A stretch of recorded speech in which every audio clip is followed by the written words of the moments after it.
ملف الصفقات ده الاهلي بيديره صح؟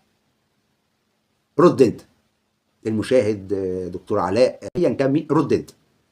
انت شايف الملف بيتدار صح؟ يبقى كده في مشكله. الناس لما تقول الملف ده غلط وفي حاجه مش مظبوطه والفرقه متفضيه، لا انت تطلع النهارده في فيديو، ده اكتر من كذا فيديو، انا اكتر من كذا فيديو يعني.